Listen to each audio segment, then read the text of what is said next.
Hello, my friend, and welcome back. Congratulations on getting this far. In this section, we are going to be looking at design. Design is just what makes it work. If we don't plan to do something, chances are it's not going to happen. The key word here is intentionality.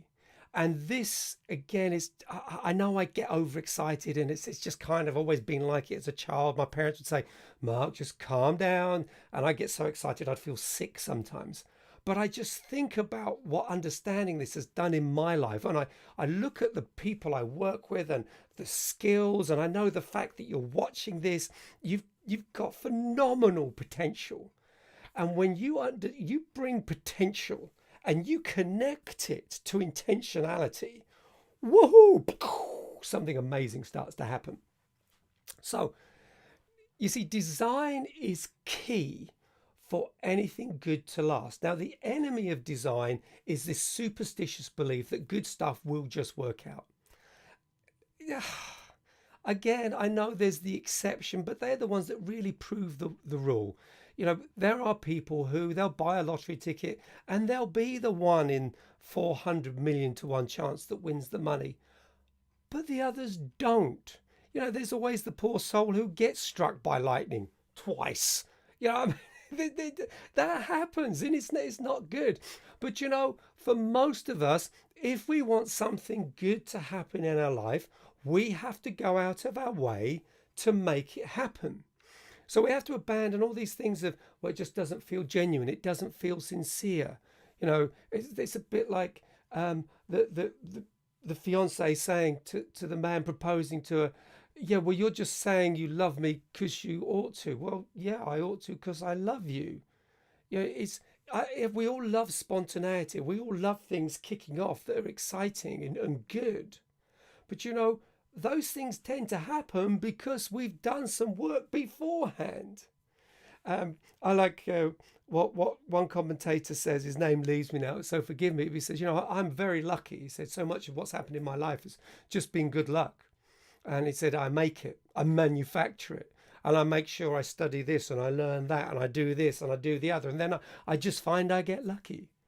So it's got to be by design. Anything good you've got in your life right now, outside of being born and DNA that's made you reasonably healthy, that stuff you need just to be grateful for. But anything else there, you went and did it. You got a degree, you went and studied, you put in the time, you put in the effort, you made it happen. Sandra and I, a few months ago, had to drive up to the north of the country. We work with educators and we help with training and development. And Sandra helps on the systems side and all the areas of policies and that sort of thing. And it was in the north of England, and we had to drive over the Humber Bridge. My goodness, that thing is an incredible piece of engineering. It is staggering. And you know what?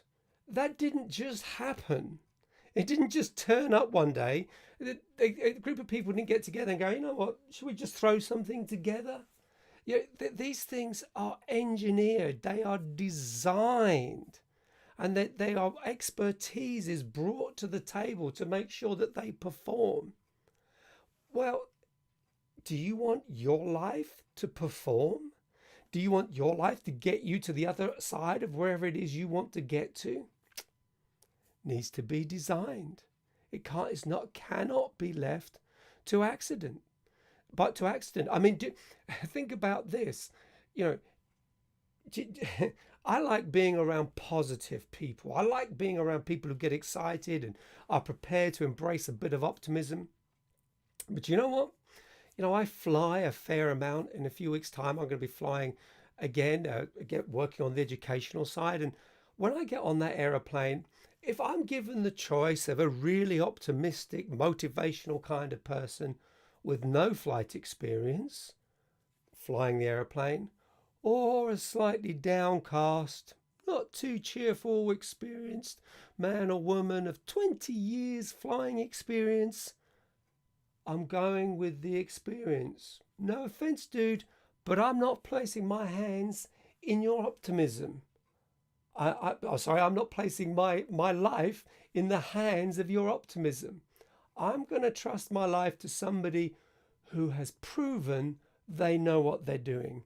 What did they do? They learnt the craft, they applied themselves, they've proven themselves over time. That only happens by design. You're only watching this because I designed it to happen. You, let's start to round this off. How does design start? How do you begin that process of design? Design starts with a decision. We decide we want something. Now, this is the difference between a dream and a daydream. We start with a purpose. And I'm going a bit deeper perhaps than need be here, but I want to show you the importance of design. Once we know something of our purpose, then that purpose will give birth to dreams. We see something we want to happen, and that dream is going to bring forth vision. And once we have a vision, we know a specific area we want to get to in part of the fulfillment of the dream and the purpose. Then once we have that, we can then birth a strategy, and that's where the design comes into place. So when I'm working with students and they say, I want to be a musician, I want to be a doctor, I want to be a lawyer, I want to be an accountant, I want to run my own business, whatever it is. Okay, well, there's something of your purpose and your dream. Okay, so what do we do? Well, you're going to need your degree, or you're going to need to practice, and then we pull out a strategy. But can you see how intentional that has to be? It has to be highly intentional. It has to be designed. Anything you have in your life today that you are enjoying pretty well came by design. You did something, even if you did it non-consciously, even if you weren't aware that you were doing it. You made some decisions, you made some choices, you put some things into play that gave you what you want. And part of the way forward to really getting the juice out of life is to have a look around and see what we don't like.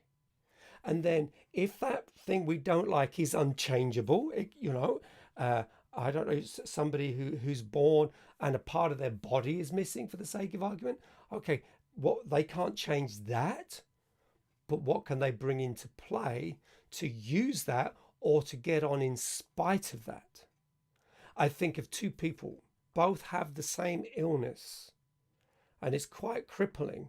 They're very limited mobility. They find it quite difficult to be precise in their movements. A real struggle. Spina bifida, that can be really, really hold people back. One of them, they have a house provided by the local authorities. 3 or 4 times a day, someone from the local authority comes in, makes sure they're okay, makes sure they're fed, does some cleaning, helps them clean themselves, sorts everything out, and they come back in, they go, they come back in, they go. And, they master the benefit system, and okay, that's fair enough. The other person has a full-blown career. They have their own house. They have their own hobbies. They study and they learn and they grow. They have the same illness. They have the same restrictions, but their lives are miles apart. And it's how they dealt with the problem.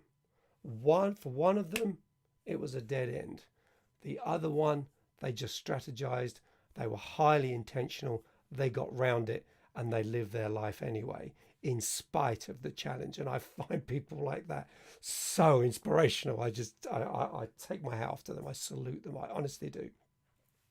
So what are you facing? What decisions have you made that brought you to where you are today? And what is there that you don't like that actually can be changed? What decisions lay behind you ending up there?